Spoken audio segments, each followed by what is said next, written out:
Welcome everyone to the Boiling Point Podcast. I am your host, JD, and this is episode 93, Trump Gets Raided by the FBI. We're going to first talk about what we know regarding the raid. A lot of stuff has been redacted from the warrant. Then we're going to talk about the classification and declassification of documents and how that works. And then a little bit later, we're going to discuss whether or not the FBI as a law enforcement agency is even a constitutional entity. Follow us on Facebook, facebook.com/The Boiling Point Podcast. Our Rumble station is rumble.com/C/The Boiling Point Podcast. Check out our storefront, bonfire.com/store/The Boiling Point Podcast. I am wearing a JDEDESIGNz shirt on this episode. Make sure you check out that storefront as well, bonfire.com/store/JDEDESIGNz. That's with a Z at the end of it. You can also follow us, or we have a YouTube channel. Just search for the Boiling Point Podcast. You can follow me on Twitter at Mayhem Prez. Marcus Frederiksen does the music. Make sure you check out his station at reverbnation.com/Marcus Frederiksen. The Humankind is an apparel brand of Marcus's that was started by his sister Mia. Shout out to Mia. Make sure you go check that out. Just search The Humankind on Facebook. And Pastor Gavin, give his channel a watch on YouTube. Just search for Gavin Whitcomb. And you can also find him on Facebook at facebook.com/mooresmountain.church. Okay, to the raid. Now, this is what we know. On Monday, August 8th, Trump's home was raided by the FBI. Now, we also know that this has never happened to a former president. Never has a president been targeted by their opponent. President Biden certainly at least knew about this. Whether or not he was behind it or not, we're not sure. Like I said, the warrant is heavily redacted, and I'm going to have some pictures here showing you just in a few moments. You can see how page after page is just redacted. There's really not much on it. I did read through it and took very little information from it because there's really not much there. Now, what they were after were classified documents that they claimed were unsecured. Now, according to Rudy Giuliani, who was on an episode of Louder with Crowder, the Department of Justice was at this place 6 months ago because they weren't sure about the documents being secured, and they told him it wasn't secured. They put their own padlock on the door, thus securing it. And then, of course, when they did raid the house, they didn't bring the key with them, their own key. They had to cut their own lock off the door. Bravo on that. It's not uncommon for former presidents to have classified documents or declassified documents, despite what the mainstream media says. It all depends on the level of classification and what is on those documents. There are certain things that a president cannot have, and then there are some things that they can have, and we'll get into that in just a moment. Now, the warrant pretty much gave them free reign over his property, except for any properties rented to third parties or guests. But everywhere else, they pretty much had free reign. They could look wherever they wanted. But they were mostly interested in this room where these boxes of documents were, saying, of course, that they were unsecured, and that he... and we're going to get into some other things. They're also claiming some other things, too. Now, how did they obtain the warrant? We don't really know that yet, so we'll do another episode on the warrant and that situation as soon as we know more information on it.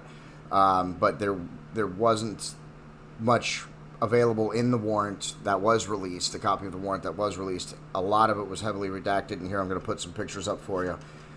You can see that it's just going to be page after page, a few paragraphs here and there, but there's nothing really of valuable of information in those unredacted areas. So we are going to we'll talk about that on another episode, but until we get more information on the redacted information, we don't know a lot of stuff. So hopefully under the Freedom of Information Act, we should be able to get that information hopefully soon. As soon as we have access to it, then I will do another episode, likely with Matt from the Patriot Edda. Shout out Matt. He is going to join me for a Department of Justice episode that I'll be planning in a few weeks. As you can later on in this episode, you'll understand why. Now, the classification and declassification of documents by a president. There's actually no set of rules or anything regarding the declassification of documents, except there are a few tidbits, but there's not really a set of rules or guidelines that say this is the way it needs to be done. And that includes President Obama's executive order regarding presidential information. Go look that up. Read it for yourself, and you let me know where in that are the instructions to how to declassify documents. Leave me a comment. Leave me a comment on YouTube. Leave me a comment on Rumble.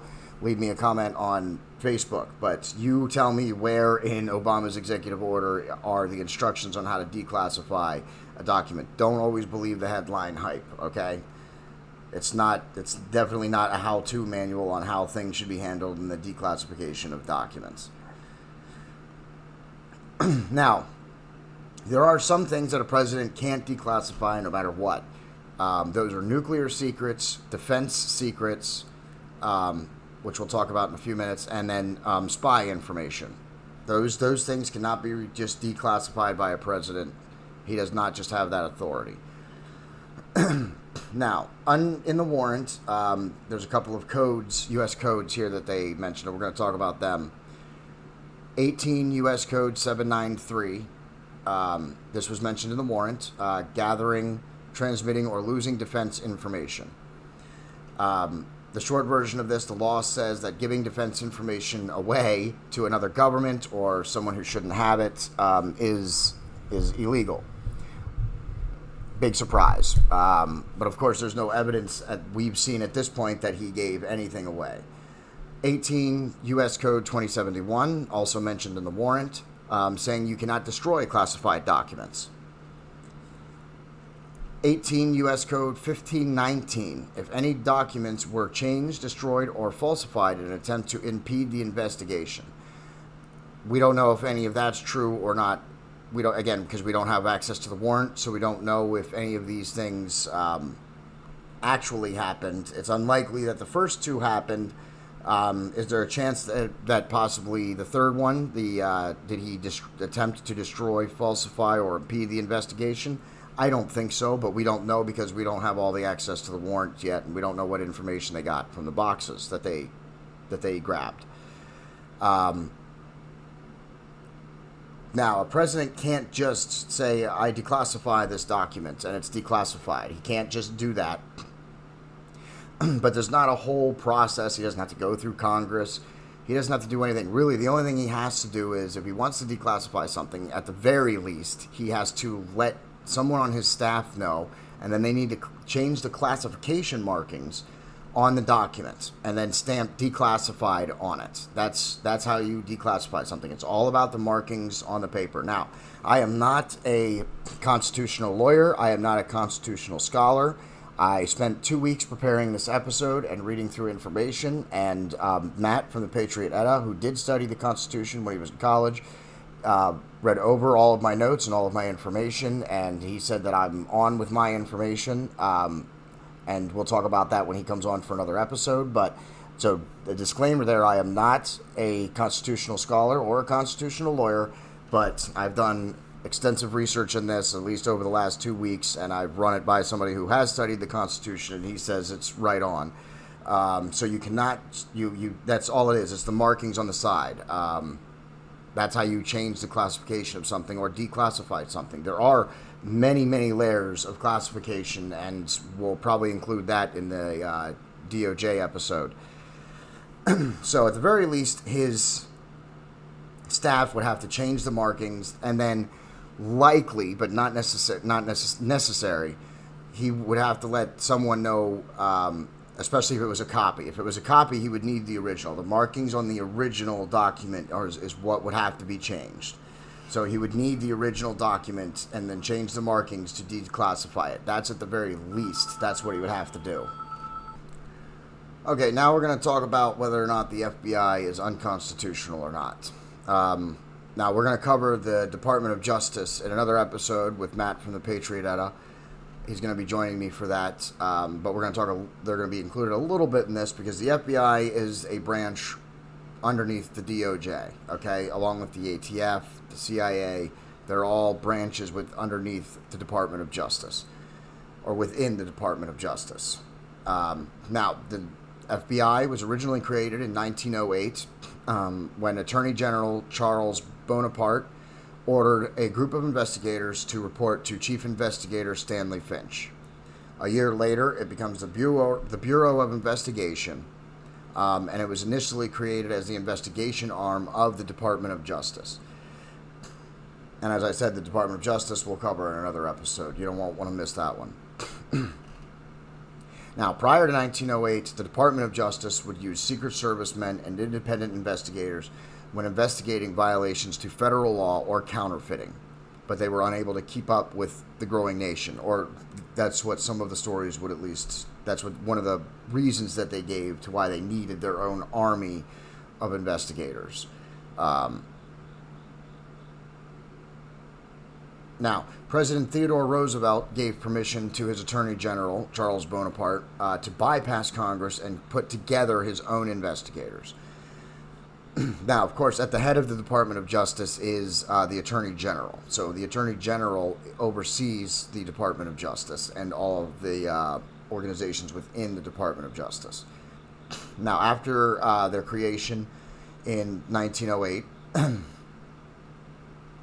or I'm sorry, yes, 1908. In 1910, the Bureau would initially start taking the lead on violations of the Mann Act, which banned transporting people across state lines for the purpose of sexual activity. During World War I, in 1917, the passage of the Espionage Act led the Bureau to launch its first domestic surveillance program, including wiretapping and opening the mail of suspected radicals. To think that in 9 years, they were granted the authority to start wiretapping and opening mail of suspected radicals. That was a very, very short time and a very, very large scope of abilities that they had, freedoms that they had. By 1935, the Bureau would be renamed to the Federal Bureau of Investigation, as we know it now. And then it would continue to be granted broader and broader investigative mandate, especially under J. Edgar Hoover. He, depending on what you would believe, there are plenty of stories out there and confirmed things that he manipulated politicians to stay in power much longer than he maybe should have. And of course, he was the one that built the FBI into the force that we know it is today. It was very shortly after there was a series of bombings in 1920, I believe it was. 1920, I believe it was. I'll have to check on that one. There was bombings at politicians' houses and stuff, and then he was put in charge. He became the assistant director of the DOJ and put in charge of what would become the FBI. And then he would eventually become the director of the FBI for, I believe it was 40 or 48 years. Now, of course, they've changed it. A director of the FBI can only serve for 10 years, not longer. And they're also subject to approval, just like the presidential cabinet, which was probably a step in the right direction. But again, the FBI is not necessarily constitutional. Under Article 1, Congress really only has the power to punish counterfeiters, and nowhere under Article 1 does it grant Congress its own police force. It can punish counterfeiters, but that's it, really. That's really the only thing that Congress can do. Under Article 3, it lays out jurisdiction and trials, saying that between states and local governments have jurisdictions. And then under Article 4, it specifies that a criminal must be brought back to the state where the crime occurred. The 10th Amendment says that anything that's not listed in the Constitution resides within the states, okay? And there is no police force, no mention of a police force, no mention of investigative force anywhere in the Constitution, okay? Now, what does that mean? How would the Department of Justice investigate federal crimes? How would Congress investigate federal crimes? Yes, how would they do that? Well, being that they don't get their own police force, as it's not stated in the Constitution, they would just tap local or state law enforcement to conduct a federal investigation. The federal government could empower a a state investigators to investigate through multiple states. If they let the other states know, hey, we're going to be investigating a federal crime, this is who we're sending. Okay, that's what it's supposed to be. Communication between the states. If the federal government needs something, they should facilitate that communication and assist with the investigation, but not with its own police force. They should use local or state law enforcement. They should not have their own police force. There's nowhere in the Constitution does it say that the federal government should have a police force.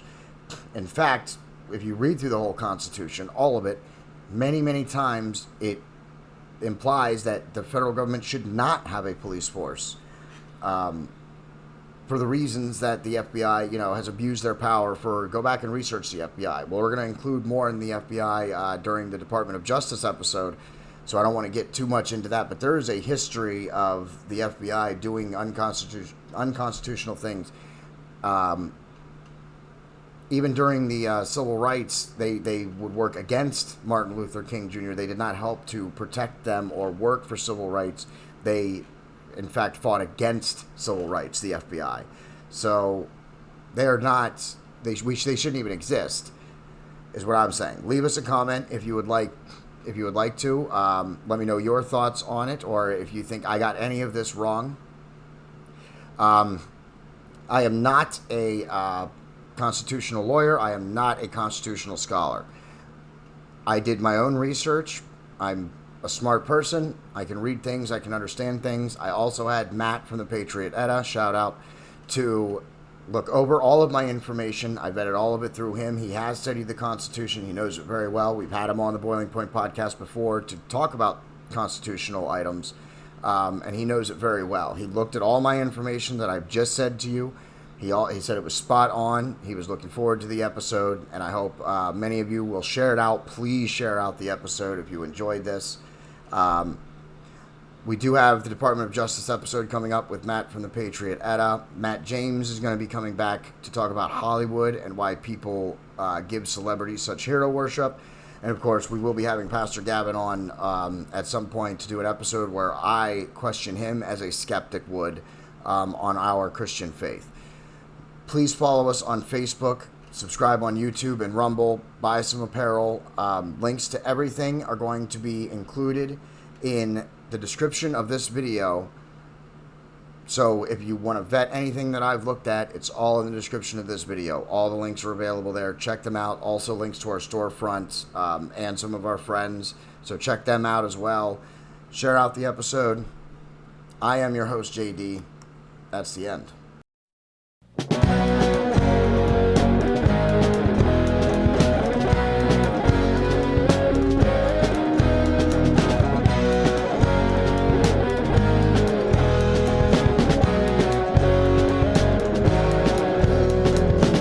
I'm not around, have you found? I'm always on you.